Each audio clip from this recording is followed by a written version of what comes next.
Theatre உரிமையாளர் சங்கத்தின் திரு அபிராமி ராமநாதன் இணைப்பில் வந்திருக்கிறார். அவரிடம் சில கேள்விகளை முன்வைக்கலாம். சார் வணக்கம். வணக்கம். திரையரங்குல படம் தொடங்குவதற்கு முன்பாக தேசிய கீதம் கட்டாயம் இசைக்கப்படணும், திரையில தேசிய கொடி இடம்பெற வேண்டும் என்று சற்று முன்பாக உச்சநீதிமன்றம் ஒரு உத்தரவு பிறப்பிச்சிருக்கு. இந்த உத்தரவை நீங்க எப்படி பாக்குறீங்க? நான் இந்த உத்தரவை வரவேற்கிறேங்க. ஏன்னா நான் பிறந்தது ஆகஸ்ட் மாதம் 26ஆம் தேதி 1947 சுதந்திரம் கிடைச்ச உடனே.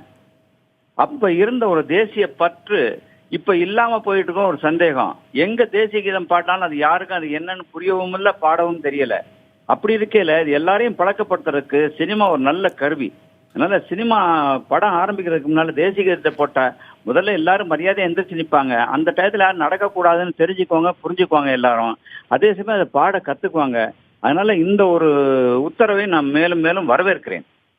திரு அபிராமி ராமநாதன், உங்க காலத்துல இது இசைக்கப்பட்டுச்சு, தற்போது இது இசைக்கப்படுவது குறைஞ்சிருக்கு அப்படின்னு சொன்னீங்க.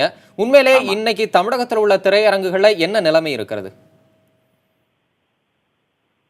நிலைமைகள்ல இது போடுறத பத்தி ஒன்றும் தவறே கிடையாது. அதான் நிலைமை. இல்ல, தற்போது திரையரங்குகள்ல தேசிய கீதம் வாசிக்கப்படுதா? நீங்க ஒரு திரையரங்கு உரிமையாளர் சங்கத்தினுடைய முக்கிய தலைவரா இருக்கிறீங்க. உங்களுடைய கருத்துக்களை கேட்கிறேன். அதான் என்னுடைய கருத்து, எல்லாரும் வாசிக்கணும், இதை எல்லாரும் திரையிடணும் இந்த படத்தை.